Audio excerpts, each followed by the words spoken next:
Durante los años 90, Baywatch se convirtió en el programa más visto del planeta, con más de 1.000 millones de espectadores en 144 países. En el centro de ese fenómeno estaba Pamela Anderson. And I was born on July 1st, 1967, and that was Canada's 100th birthday. A bunch of stuff and a bunch of press as soon as I was born. So maybe that's why I'm still doing this kind of stuff. La actriz que la serie puso bajo los reflectores del mundo y transformó en un ícono de la televisión. We're not allowed to get fat. That's what it says in our contract. Kosher salami. That's how we keep the Baywatch figure. Pero cuando un video íntimo robado comenzó a circular por internet, todo cambió. It's too late to stop the tape. I mean, it's all over the world. We felt and still feel very violated. I mean, those are some private moments. La misma exposición que había construido su fama hizo que el público y los medios empezaran a mirarla de otra forma, a juzgarla, a burlarse y a deshumanizarla. Now, you guys had the baby at home, right? Yes, at home, again. Underwater. You didn't film the birth, did you? Asshole, you're You're a drug fiend. How dare you touch me? Where's your child this time in the morning? I'll kill you. You asshole. Pero para conocer esa historia hay que ir a donde todo comenzó.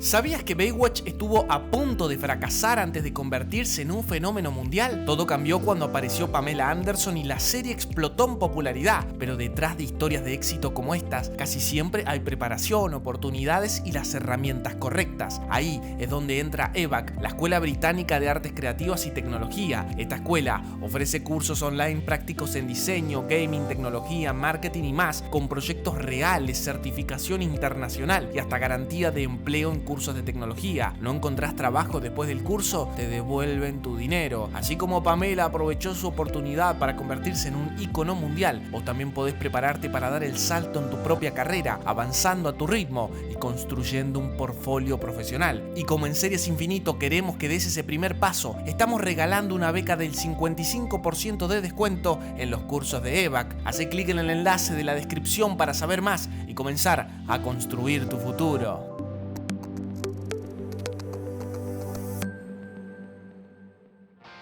A mediados de los años 80, la televisión estadounidense vivía una contradicción bastante extraña. Por un lado, el país todavía arrastraba una fuerte cultura conservadora donde hablar de sexo en televisión seguía siendo incómodo y muchas veces se evitaba. Pero al mismo tiempo, el público estaba completamente obsesionado con la sexualidad, especialmente cuando involucraba a personas famosas. El público quería saberlo todo: quién engañaba a quién tenía romances secretos, quién llevaba una doble vida lejos de las cámaras. Había una mezcla constante entre vergüenza y fascinación. Mientras la televisión intentaba mantener cierta apariencia de moralidad, las revistas, los talk shows y los programas de chimentos descubrían algo muy claro: la vida íntima de las celebridades vendía muchísimo. El público quería saberlo todo, desde romances secretos hasta los escándalos más privados de Hollywood. I want you to listen to me. I'm going to say this again.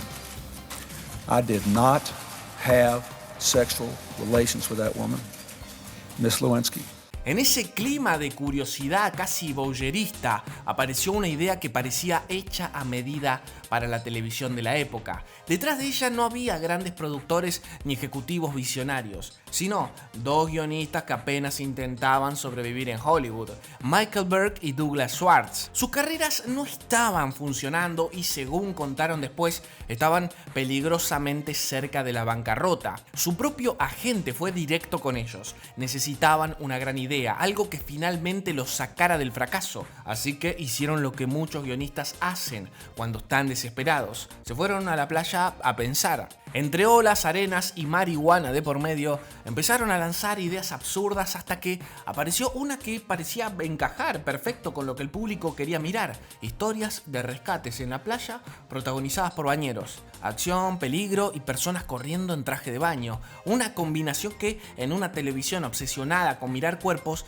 parecía tener todo para funcionar. Las cadenas de televisión no entendían demasiado bien el proyecto. Para muchos ejecutivos, una serie sobre bañeros simplemente no tenía demasiado potencial. parecía una idea demasiado simple para sostener una historia semanal. Así que Michael y Douglas decidieron grabar un pequeño clip promocional de unos 3 minutos para mostrar mejor el concepto. Para esa demo eligieron a Mike Newman, un amigo de ellos que ni siquiera era actor profesional. Newman trabajaba como bombero y bañero en California, así que tenía algo que a ellos les parecía perfecto para el proyecto: autenticidad. El clip mostraba rescates en el mar, acción en la playa y cuerpos atléticos corriendo por la arena. Ese material empezó a circular por distintas cadenas hasta que finalmente llegó a NBC. Ahí entendieron mejor la idea, pero todavía no estaban convencidos de que pudiera funcionar como una serie.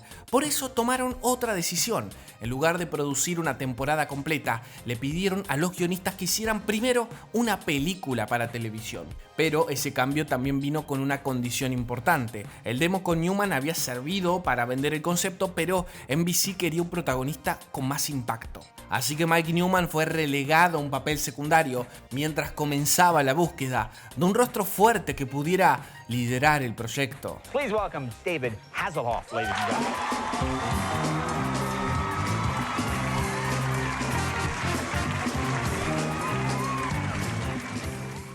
La producción pronto puso sus ojos en David Hasselhoff. En ese momento ya era un rostro muy conocido, especialmente en Europa.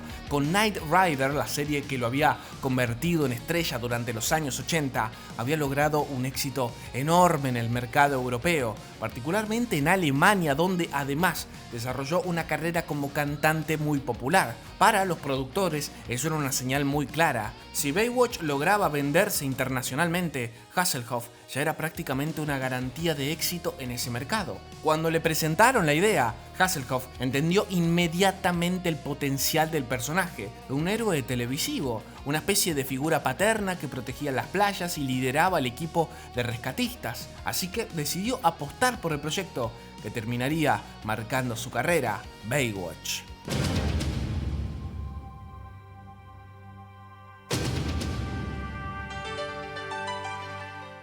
El elenco empezó a tomar forma rápidamente. Junto a Hasselhoff, la producción también sumó a Billy Warlock y a Erika Eleniak, que en ese momento empezaba a hacerse un lugar en la televisión. Pero la presencia de Eleniak generó ciertas dudas dentro de la cadena. Antes de llegar a la serie, había aparecido en Playboy, algo que para algunos ejecutivos de NBC no encajaba demasiado con el perfil de una serie dramática de televisión abierta. El temor era claro, que su imagen terminara sexualizando demasiado el proyecto, algo que, al menos oficialmente, la cadena quería evitar. Finalmente se rodó la película para televisión de 1 hora y media que NBC había pedido. No fue un éxito rotundo, pero sí logró algo importante. Terminó siendo la película para televisión mejor valorada de la cadena ese año. Eso fue suficiente para que NBC decidiera dar el siguiente paso y ordenar una temporada completa de 22 episodios de Baywatch. Pero una vez que la serie empezó a producirse, los problemas aparecieron rápido. Filmar rescates reales en el mar abierto no era nada barato. Se necesitaba equipo especializado, embarcaciones, buzos de seguridad y cámaras preparadas para trabajar en condiciones difíciles. El presupuesto se disparó hasta alcanzar $1,25 millones por episodio, una cifra muy alta para una serie de televisión a finales de los 80. Cuando Baywatch finalmente debutó en el otoño de 1989, la recepción tampoco ayudó demasiado. Las críticas fueron durísimas, muchos medios se burlaban de los diálogos, del argumento y del evidente énfasis en los cuerpos de los actores corriendo por la playa. NBC tampoco parecía tener demasiada fe en el proyecto. La serie fue enviada a un horario complicado, los viernes por la noche, uno de los peores espacios de la semana para conseguir audiencia. Los números nunca despegaron, la productora terminó declarándose en bancarrota y en primavera de 1990 la cadena decidió desconectar el respirador. Baywatch fue cancelada después de 22 episodios. Para casi todo el mundo en Hollywood, la serie estaba oficialmente muerta. Pero mientras en Estados Unidos todos daban el proyecto por muerto, David Hasselhoff había notado algo que los ejecutivos no estaban viendo. En Europa, especialmente en Alemania, el público estaba fascinado con la estética soleada de California. las playas, el océano y ese estilo de vida que parecía sacado de una postal. Convencidos de que la serie todavía tenía potencial, los creadores, Michael y Douglas, lograron recuperar los derechos del proyecto por una cifra casi simbólica, $10. Pero rescatar Baywatch iba a requerir algo más que optimismo. Ahí fue donde Hasselhoff decidió involucrarse de verdad, renunció a su salario habitual y pasó a convertirse en productor ejecutivo, asumiendo también parte del riesgo financiero del proyecto. Básicamente apostó su propia carrera a que la serie podía tener una segunda vida. El plan que diseñaron fue bastante radical para la época. En lugar de volver a depender de una gran cadena, optaron por un sistema llamado sindicación de primera emisión, vendiendo la serie directamente a estaciones independientes en Estados Unidos y a canales extranjeros. Para lograrlo, Hasselhoff literalmente salió a vender la serie por el mundo. Viajó por Europa aprovechando su enorme popularidad como cantante, sobre todo en Alemania, para cerrar acuerdos de distribución, y con esos contratos finalmente lograron reunir el presupuesto necesario para intentar revivir el proyecto. En 1991, Baywatch volvió a la televisión con una segunda temporada, pero ahora la serie tenía un tono diferente, menos policial y más aspiracional, enfocada en el estilo de vida de la playa. La apuesta funcionó. En las estaciones independientes, las audiencias duplicaron los números que la serie había tenido en NBC. Lo que parecía un proyecto muerto estaba empezando lentamente a convertirse en un fenómeno mundial. Para cuando llegó la segunda temporada, Baywatch ya había encontrado la fórmula que definiría su identidad. La serie empezó a apoyarse cada vez más en la estética que la haría famosa: cuerpos atléticos, trajes de baño rojos y la ya icónica cámara lenta que mostraba a los rescatistas corriendo por la playa. Era televisión convertida en espectáculo visual. En ese esquema, dos actores se habían vuelto centrales para la imagen de la serie: Billy Warlock y Erika Eleniak. Pero al terminar la segunda temporada, ambos anunciaron que abandonarían el programa. Para los productores, esto era un problema serio porque representaban gran parte del atractivo físico que el público ya asociaba con la serie. En medio de esa preocupación, llegó una llamada inesperada. Del otro lado estaba Hugh Hefner, el fundador de Playboy. Hefner tenía una sugerencia para el casting: una joven modelo canadiense que acababa de llamar la atención en la revista. And I was born on July 1st, 1967, and that was Canada's 100th birthday. A bunch of stuff in a bunch of press as soon as I was born. So maybe that's why I'm still doing this kind of stuff. It's a lucky baby. Esa mujer era Pamela Anderson. Pamela todavía no era una estrella mundial. Había crecido en Canadá y había saltado a la fama de una manera bastante curiosa. Apareció en la pantalla gigante de un estadio durante un partido y el público reaccionó con tanto entusiasmo que una marca de cervezas la contrató para una campaña publicitaria. Ese pequeño momento viral terminó llevándola a Playboy, donde su portada llamó inmediatamente la atención de todo Hollywood. Para los productores de Baywatch, Pamela parecía encajar perfectamente con la nueva dirección estética de la serie, pero no todos estaban convencidos. De hecho, David Hasselhoff no estaba muy entusiasmado con la idea. Ya había cierta preocupación dentro del equipo por la imagen sexualizada del programa, y sumar a otra modelo de Playboy podía reforzar aún más esa crítica. Pero además, había un motivo más personal. Hasselhoff sentía que una figura tan llamativa podía robarle protagonismo en pantalla. Finalmente, los productores decidieron apostar por Pamela Anderson. Su llegada a Baywatch en la tercera temporada cambió por completo la dinámica de la serie. Desde sus primeras apariciones quedó claro que su presencia capturaba la atención del público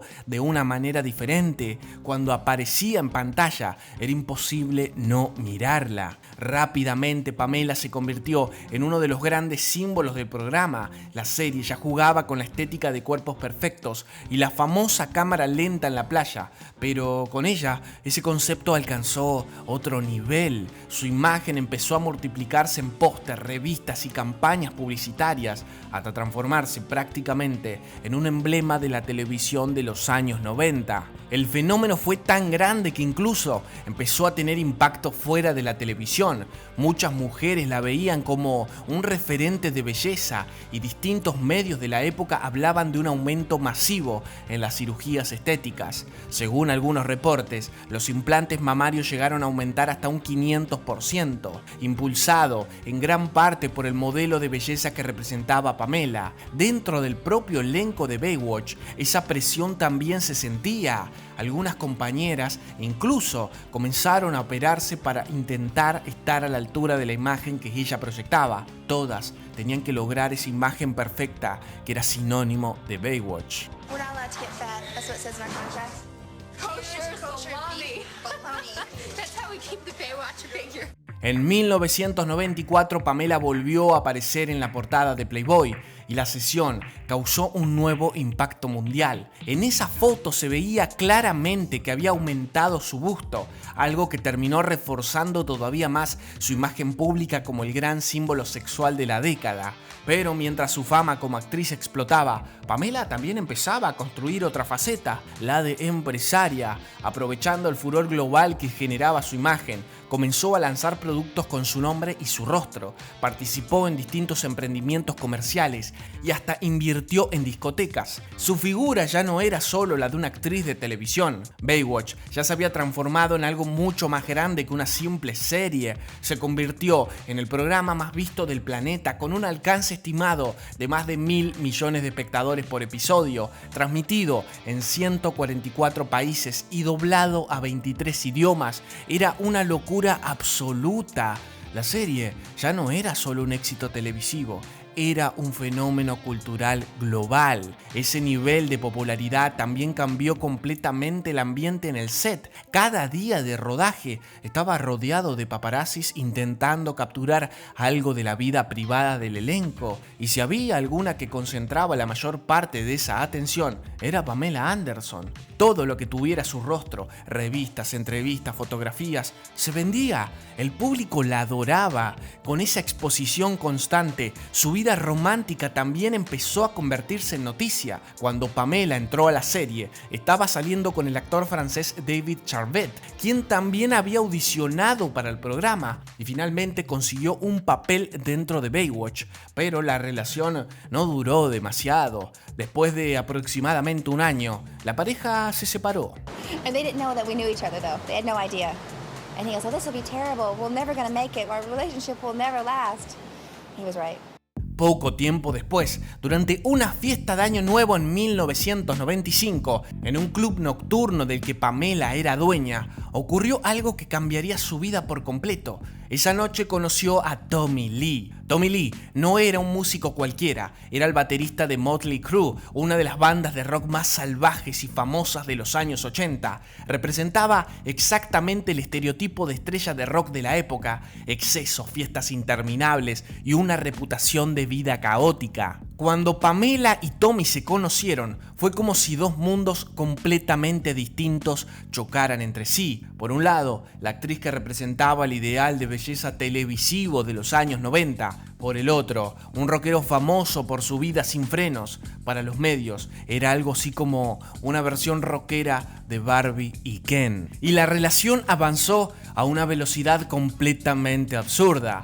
Tan solo 4 días después de conocerse, Pamela y Tommy Lee decidieron casarse. Desde ese momento la pareja empezó a aparecer constantemente en los diarios, en los programas de televisión y en las revistas de espectáculo. Cada salida, cada fiesta, cada gesto entre ellos se convertía en noticia. La relación entre Pamela y Tommy se había transformado en uno de los romances más famosos del planeta. Pero con el paso de los meses, la relación entre Pamela y Tommy empezó a cambiar. El romance explosivo que había capturado la atención de los medios comenzó a llenarse de tensiones. Tommy tenía una personalidad extremadamente intensa y con el tiempo empezó a mostrarse cada vez más posesivo y celoso con Pamela. Tommy was on the set all the time. Parte de esos celos venían del propio ambiente de Baywatch. Dentro del elenco era bastante común que surgieran romances entre los actores, algo que Tommy sabía muy bien.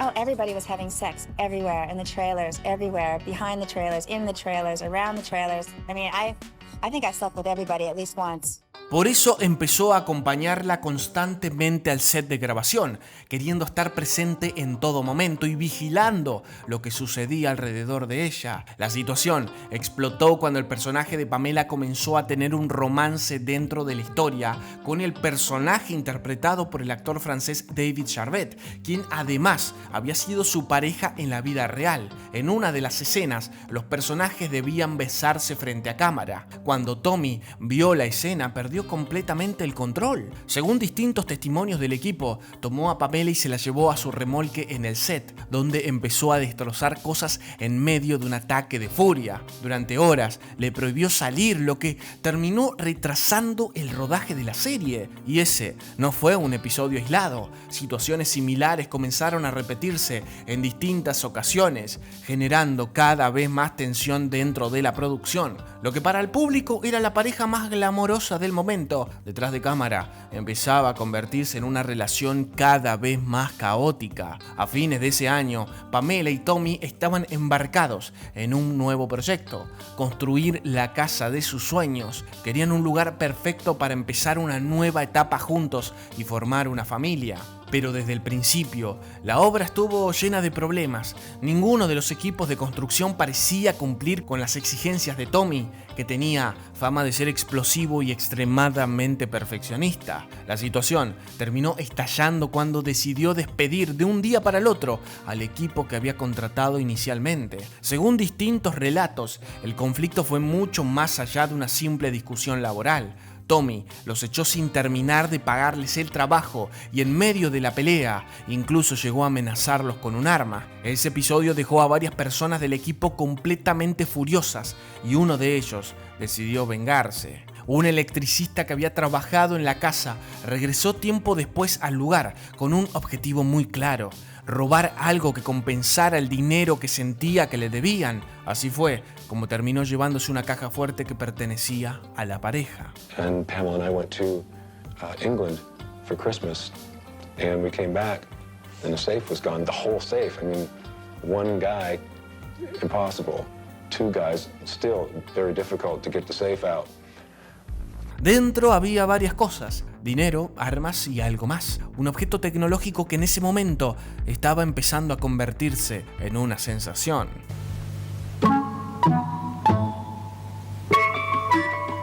Mientras usted usa una mano para dar cariño, puede usar la que le queda libre para recordarlo. Gracias a Sony y a la Handycam. Handycam Sony. Mirar y grabar con una sola mano.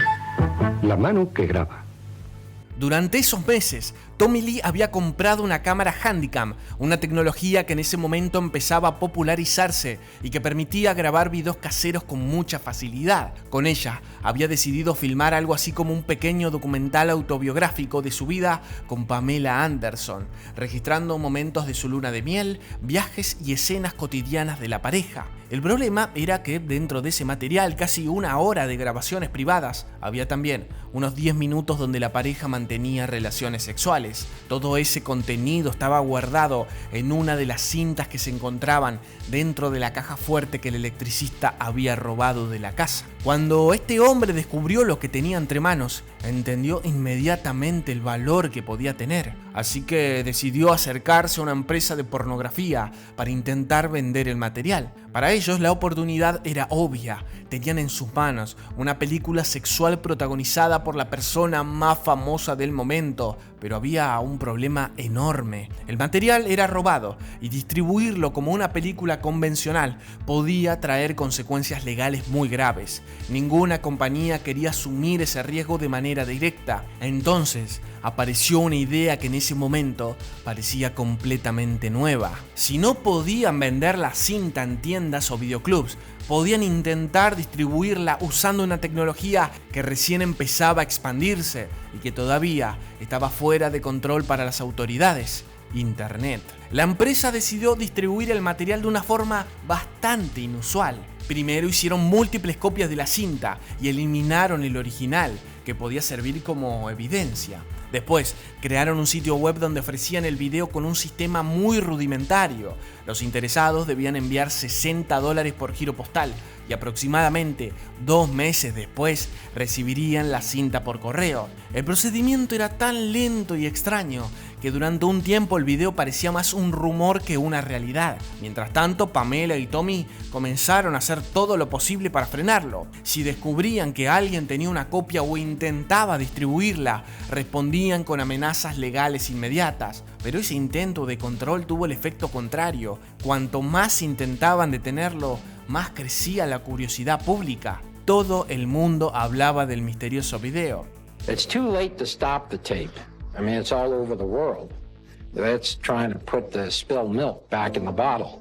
La presión también llegó a Baywatch. Algunos distribuidores internacionales comenzaron a preocuparse por la imagen del programa, recordando que al fin y al cabo se vendía como una serie familiar. Por eso le pidieron a los guionistas que consideraran sacar a Pamela del show. Pero entonces ocurrió algo inesperado. El episodio que se emitió justo después de que el escándalo empezara a circular duplicó la audiencia habitual de la serie. En lugar de perjudicar al programa, la polémica había disparado el interés del público.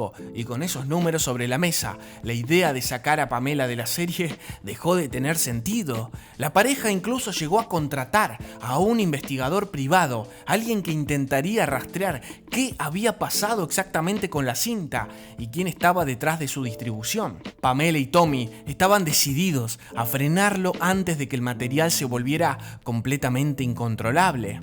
We felt and still feel very violated. I mean, those are some private moments. You know, I'm horrified. It's not cool. Pero para ese momento el problema ya había empezado a crecer demasiado. Las personas que tenían copias de la cinta empezaron a duplicarla y venderla por su cuenta, muchas veces a precios más bajos. Lo que había empezado como un intento de negocio clandestino estaba transformándose rápidamente en algo mucho más grande. El video comenzaba a circular por todas partes. Viendo que la situación se les escapaba de las manos, los vendedores originales tomaron otra decisión. Terminaron vendiendo el material a otra productora de contenido para adultos, que apostó por algo que en ese momento todavía era una tecnología emergente: subir el video a internet. Eso cambió todo. Internet Entertainment Group of Seattle somehow got a copy, digitized it, and put it on 2 of their dozen adult websites.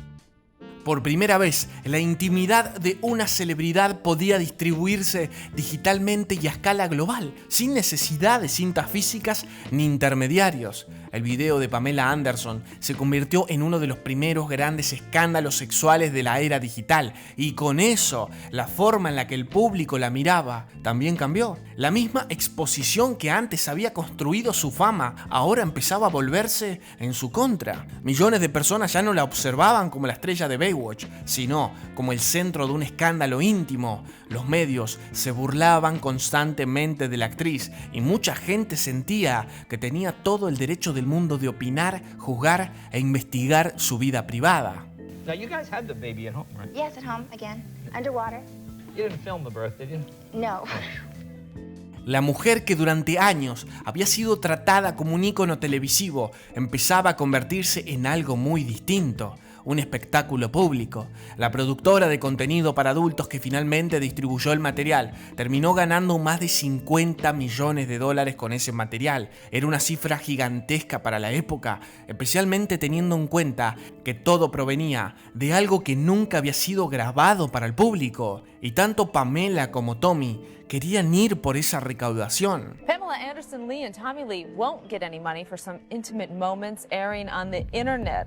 Cuando Pamela Anderson y Tommy Lee iniciaron acciones legales para intentar recuperar parte de ese dinero, ya era demasiado tarde. La empresa responsable de la distribución tomó una decisión estratégica: se declaró en bancarrota. De esa manera evitaban pagar indemnizaciones millonarias. El resultado fue devastador para la pareja. A pesar de que el video había generado decenas de millones de dólares alrededor del mundo, Pamela y Tommy no recibieron ni un centavo de todo el dinero que se había generado generado con su intimidad. Todo ese escándalo cambió para siempre la forma en que el público veía a Pamela Anderson. La misma exposición que había ganado gracias a Baywatch terminó colocándola en un lugar muy distinto. Ahora todo el mundo sentía que podía opinar sobre su intimidad. And are you like a bad girl, like they say on TV? Like you like to date bad boys? Bad boys. I haven't dated any bad. Well, I'm dating a bad boy now. Yeah? Is he good in bed? I don't know. Yeah. He is. What happened It's a with great you? relationship. We have great sex. We get along. Muchos medios comenzaron a tratarla como si fuera una actriz pornográfica y poco a poco empezó a perder el respeto que alguna vez le había dado el público. You're a drug fiend. How dare you touch me? Where's your job this time in the morning? I'll kill you. You asshole. Tommy, you prick. Now, watch it when you don't get hit. La serie, mientras tanto, tampoco se mantuvo al margen de esa polémica. Baywatch seguía aprovechando la atención que generaba Pamela para mantener altos niveles de audiencia. Lo único positivo para ella, en medio de ese caos, fue que su salario se disparó. Pasó de ganar $5.000 por episodio a $40.000, una muestra clara de cuánto valor tenía su presencia dentro del programa. Pero para 1997, Pamela ya estaba agotada de todo ese mundo. Ese año decidió terminar su etapa en Baywatch y poco después su vida personal también llegó a un punto de quiebre. En 1998 puso fin a su matrimonio con Tommy Lee, una relación que con el tiempo había estado marcada por episodios de celos extremos, control y situaciones de violencia doméstica. La salida de Pamela también marcó un cambio para la propia serie. Sin su figura central, Baywatch empezó a perder parte del impacto que había tenido durante años. La producción intentó renovarse trasladando la historia a Hawái, pero el entusiasmo del público ya no era el mismo. Además, la televisión estaba cambiando. A finales de los 90, las audiencias comenzaron a interesarse cada vez más por historias más oscuras y realistas, como Los Sopranos, y menos por espectáculos livianos basados únicamente en la fantasía visual. El tipo de programa que había convertido a Baywatch en un fenómeno mundial empezaba a quedar fuera de época. Y quizás lo más triste de toda esta historia es que Pamela Anderson nunca fue realmente protegida. Durante años, Hollywood utilizó su imagen para vender una fantasía. Baywatch convirtió su cuerpo en un símbolo de la televisión. Las revistas vendieron millones con sus rostros y las marcas la transformaron en un producto global. Todo el mundo ganaba dinero con Pamela.